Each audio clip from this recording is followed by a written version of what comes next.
welcome back to another episode of Sal and Pals Go to the Movies. Today I will be reviewing the movie Sisu. So just a fair warning, there's going to be spoilers up ahead, so you've been warned. When an ex-soldier who discovers gold in the Lampland wilderness tries to take the loot into the city, Nazi soldiers led by a brutal SS officer battles him. So let's begin with my first pro. First is the writing of the character that is similar to John Wick. Okay, I can already hear you saying, but Sal, this is from the same studio that made John Wick. Well, yes, but hear me out first. In the movie John Wick, he is a killer before we meet him, and now he wants a peaceful life after the death of his wife. So how did we do a 180 and begin to root for him to keep on killing, to find this peace that he's searching for? Well, that is where the writing steps in establishing the character. We never hear from John Wick himself that he is a badass and he can destroy multiple enemies all at once with only one weapon in hand, nor do we hear him defend himself from his past actions and all the people that he has killed. Same in this movie, Jorma Tomila, who plays Atamia, aka Sisu, we never see his past, nor do we hear him speak about it, nor plead to the enemy, but instead we hear the tales of him from the captive girls and the commander over the radio telling the soldiers that he is a dangerous man to deal with and they should just turn around and head back. We have third-party characters establishing his legend, and this is how we find out about him losing his family and everything else during the war. That even his country, Finland, can't keep him under control, and now these idiots have just stirred the hornet's nest. And just as John Wick, the character Sisu shows kindness towards animals like his horse and his dog and even the captive girls that he saves. This makes his character stand for something good in the eyes of the audience, and therefore we want him to succeed even if it means killing his way to that goal. This way of establishing the character lands well with different types of movies that don't have the time for flashbacks or establishing a visual connection between the audience and the characters. Instead, they just tell us and we get on board, then the action begins nonstop. There's a video that talks about how the character of John Wick was well written. I highly recommend you watching it. I'm going to link it down below in the description. Next, the cast is a small, simple cast. Not much dialogue is said. Heck, I think I can even count with my hands the number of characters that have lines in this movie. Sisu has very limited lines, and most of the soldiers that die right away don't even have time to deliver lines. The only few that have lines are Bruno, the leader of the soldiers, and his second in command, Wolf, and one of the captive girls, I know. And yeah, and maybe the fighter pilot with his wingman who land the airplane in the middle of the movie, and also the pilot at the end of the movie with the big plane. But that is all. Characters simple to follow, because why have them talk when they will be dead soon, right? This follows the same attributes as John Wick, of little or no words being said by John. Same goes for Jorma, who plays Sisu. That makes him stand out a little bit more. These are the quiet but deadly characters that just want to be left alone, and in this case, Sisu with his gold. The captive girls do add another element of showing that females can be feared as well. They just needed a little help from Sisu to give them weapons, and in return, they help themselves out. It's true that he doesn't really help them much, just gives them a little push in the right direction, and he moves on with his own mission. And one quick side note, the actor Jorma Tomila, who plays Sisu, is actually the father of the character who is seen in the movie driving the tank, the one with the burned face, who wears the leather cap. I found this kind of interesting, seeing father and son play opposite sides in a movie. Next is how the soundtrack and the movie that is broken up into chapters with titles, and the feel that the film is actually a grindhouse with blood and gore came into a nice balance. So I felt as if I was watching a Quentin Tarantino movie with the title chapters, but due to the gore and slash, felt more like of a grindhouse that was basically made by Robert Rodriguez. And then comes in the soundtrack, which felt something along the lines from Bobby Krilic from the movie Midsummer, but with a less synthetic feel and a more instrumental and with a deep male vocal. So the music composers in this film took a different route, and I think I actually like that. Altogether, these elements made this film stand out in its own terms and say, here it is, take it or leave it. Next, the story of Sisu. We can say it was inspired by real soldiers, one that the director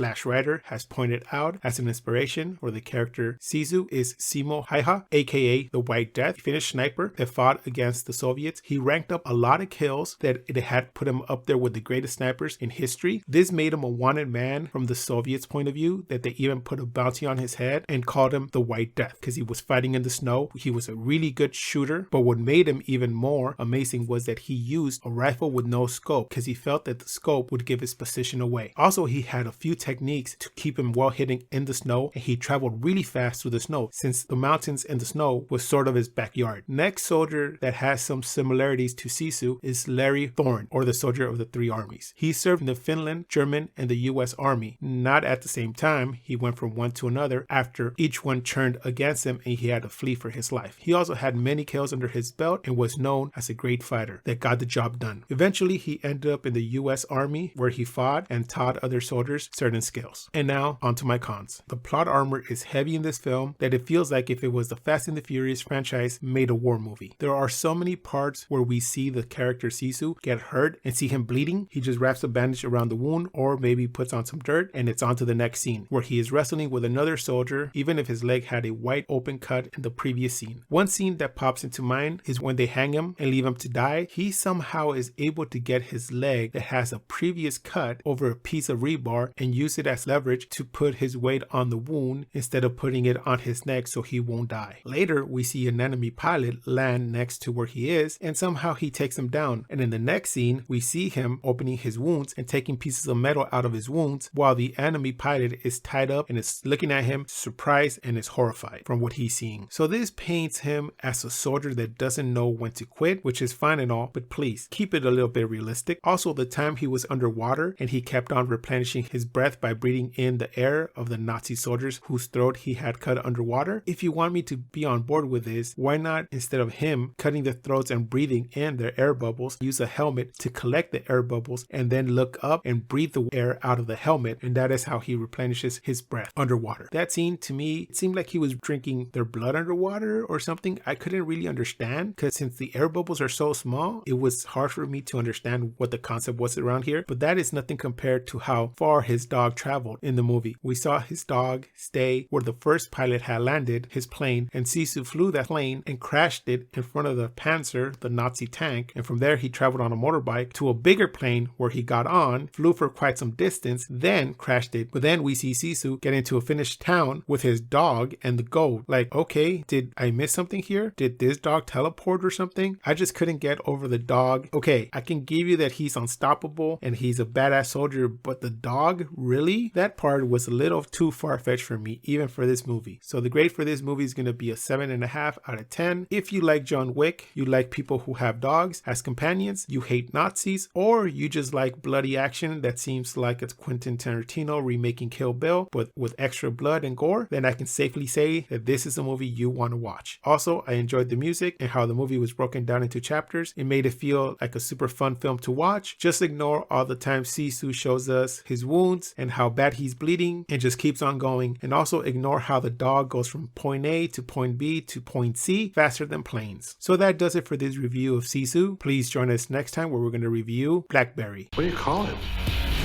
It's called a Blackberry. Huh. Try typing with your thumbs. Please like, comment, and subscribe. You can find our social media links below. And like always, keep watching movies.